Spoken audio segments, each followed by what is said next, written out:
मित्रों नमस्कार, जय मां कामाख्या। कामाख्या टुडे में आपका स्वागत है। विवाह योग किसी भी जातक के लिए जिसका विवाह नहीं हो रहा है, समय पे समय निकल चुका है और वो परेशान है, तो वो जानना चाहेगा कि उसका विवाह कब होगा। तो चलिए आज हम इसी पे चर्चा करते हैं। युवा व्यक्ति जो विवाह के योग्य हो चुका है, जीवन में सभी संस्कारों विवाह को सबसे श्रेष्ठ संस्कार माना जाता है हिंदू सभ्यता में। इसकी सफलता और असफलता अगर दंपति के बीच में आपसी विश्वास और वचनबद्धता पर ही निर्भर करती है। तो आज हम चर्चा इस संदर्भ में विवाह पूर्व की जाने वाले जन्म कुंडलियों का ज्योतिषीय गणना भी काफी महत्वपूर्ण है और महत्वपूर्ण साबित होती है। ये युवक और युवती के विवाह के योग को बारीकी से विश्लेषण करके ही हम जान पाएंगे कि अमुक दंपति जिनका विवाह होना है उनका वैवाहिक जीवन कैसा रहेगा। इसके लिए व्यक्ति के सुखद और सुसंस्कृत व सफल वैवाहिक जीवन की संभावनाओं का आकलन हम कुंडली मिलान से कर पाते हैं। तो ये एक बेहतर भविष्य निर्माण को भी मजबूत आधार भी मिलता है। आज के डिजिटल दौर में तकनीक के लहरों पर सवार युवा वैज्ञानिकता, आधुनिकता और खुद को अति विकसित होने का जो भी तर्क देना चाहें दे, लेकिन वे ज्योतिषीय विज्ञान को नकार तो नहीं सके और नहीं नकार सकते हैं। सच तो यह है कि ज्योतिषीय दृष्टिकोण अपनाकर ही वैज्ञानिक जीवन में आप प्रेम, सौहार्द, संस्कार और संवेदनशीलता की सुखद स्थितियों के संचार की उम्मीद कर पाते हैं। प्रत्येक व्यक्ति के जीवन में प्रभावित करने वाले ग्रहों की दिशा और दशा के अनुसार विवाह के योग बनते और बिगड़ते हैं, जिन्हें समय रहते हुए संतुलित किया जा सकता है। तो जन्म तिथि, समय और जन्म का स्थान आधारित कुंडलीय का मिलान कर वैवाहिक जीवन की सफलता की कामना की जा सकती है। कई बार देखा गया है कि सर्वगुण संपन्न लड़की को सुयोग्य जीवन साथी नहीं मिल पाता या फिर उसके विवाह में विलंब होती है। इस तरह की प्रतिभा संपन्न और सफल कैरियर वाले युवक के भी विवाह में बाधा आती रहती है। कुछ लोग वैसे भी होते हैं जिनका वैवाहिक जीवन असफल हो जाता है या जल्द ही संबंध विच्छेद तक की नौबत आ जाती है। यहाँ तक कि सफलता के शिखर पर पहुंचे हुए व्यक्ति विवाह से वंचित रह जाते हैं। ऐसा अच्छी तरह से कुंडली मिलान नहीं होने की स्थिति में विवाह योग सफल नहीं बनने का कारण बनता है। वैदिक ज्योतिष के अनुसार कुंडली के सकारात्मक प्रभाव वाले ग्रहों की गतिशीलता पहचान कर नकारात्मक प्रभाव वाले ग्रह का दोष दूर करना अति आवश्यक है। ज्योतिष शास्त्र के अनुसार बेहतर विवाह के योग के लिए कुंडली के दूसरे, पांचवें, सातवें, आठवें और 12वें घरों में बनने वाले ग्रहों की स्थिति पर ध्यान दिया जाता है। इसमें मंगल, शनि, सूर्य, राहु और केतु ग्रहों की स्थिति का विशेष तौर पर परिणामी आकलन किया जाता है। इस आधार पर विवाह के लिए उपयुक्त समय का निर्धारण भी संभव हो पाता है। पुरुषों के लिए विवाह का कारक जहाँ शुक्र है, वहीं पे स्त्रियों का विवाह का कारक है गुरु अर्थात बृहस्पति। ये दोनों ग्रहों के प्रभाव में आकर ही विवाह की अनुकूल या प्रतिकूल स्थितियां पैदा होती है। स्त्री की कुंडली का 8वां घर उसके भाग्य को दर्शाता है, तो स्त्री व पुरुष की कुंडली का 12वां घर सैया सुख अर्थात सुखद यौन संबंध के बारे में बताता है।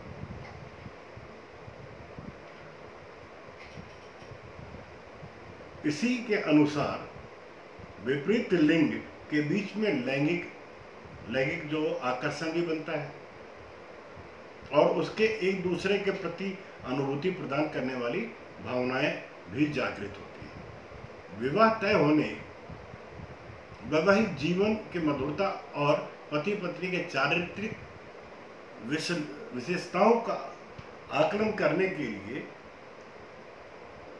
करने, संतान सुख मिलने तथा तलाक की नौबत आने तक की बातों का विश्लेषण काफ़ी जटिलता भरा हुआ होता है।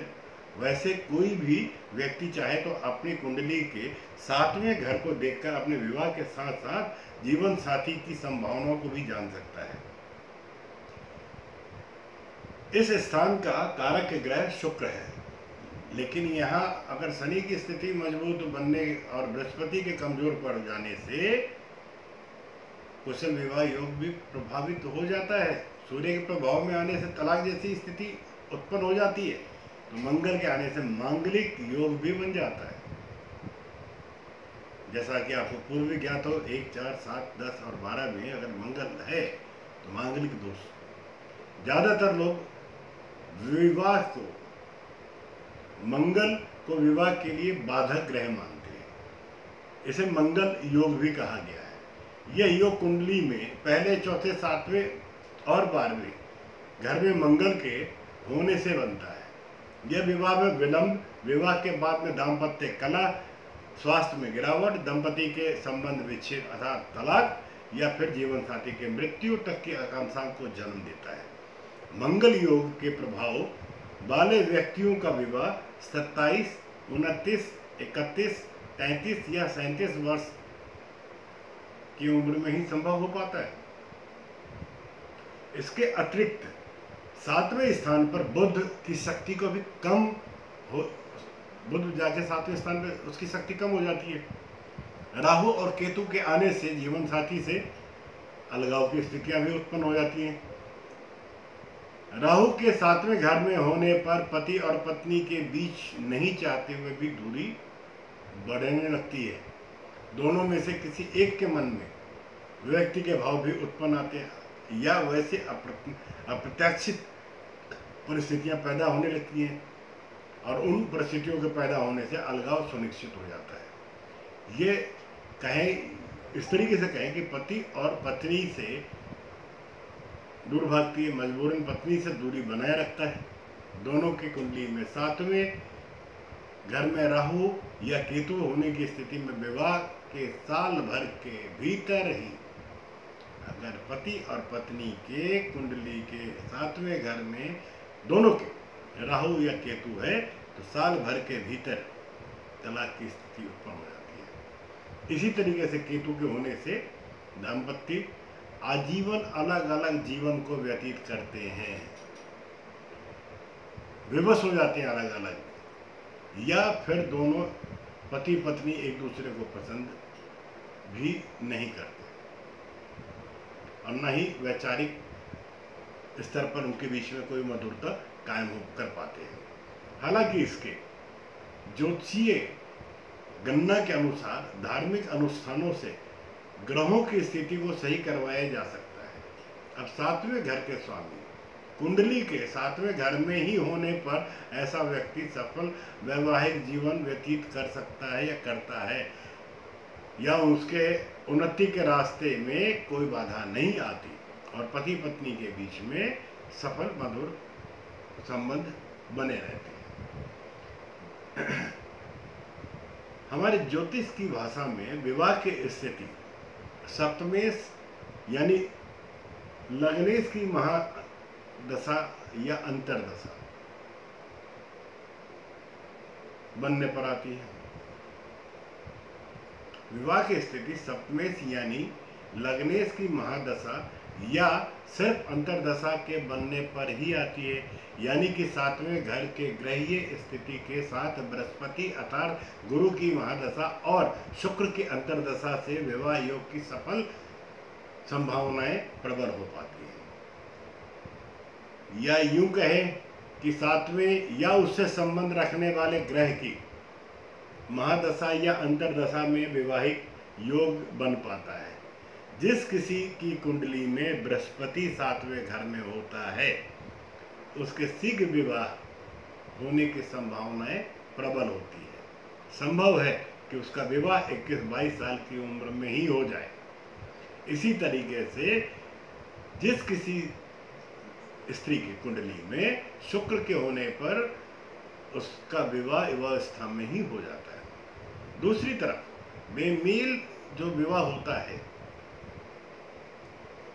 पति लड़का लड़की के बीच का कोई मेल नहीं, कुंडली में चंद्रमा के उच्च स्थिति होने के कारण ही ये बेमेल शादियां होती हैं या विवाह देरी से होने का कारण हम मंगल को मानते छठे घर में होना। विवाह के लिए कुंडली का मिलान करने वाले ज्योतिष या ज्योतिषी द्वारा स्त्री कुंडली में बृहस्पति और पुरुष की कुंडली में सूर्य को देखा जाता है। इसी तरीके से सुखद वैवाहिक जीवन का विश्लेषण करने के सिलसिले में कुंडली के चौथे घर का भी अध्ययन किया जाता है। अर्थात विवाह का संपूर्ण निर्णय कुंडली के 7वें घर के अलावा चौथे, 5वें, 11वें घर में स्थित ग्रहों की स्थिति के आधार पर किया जाता है। कहने का अभिप्राय, विवाह को सुखद और समृद्ध बनाने के लिए दोनों के वर और कन्या पक्ष दोनों जातकों की कुंडली मिलान और कुंडली का अध्ययन योग्य ज्योतिष से करवाना चाहिए, ताकि नए दंपति का जीवन, वैवाहिक जीवन बहुत सुखद हो और सुखमय जीवन जी पाए। इसी कामना के साथ में आज की चर्चा को मैं यहाँ पे विराम देता हूँ। अगली चर्चा पुनः आपके सम्मुख आता हूँ। जय मां कामाख्या। आपका दिन शुभ हो।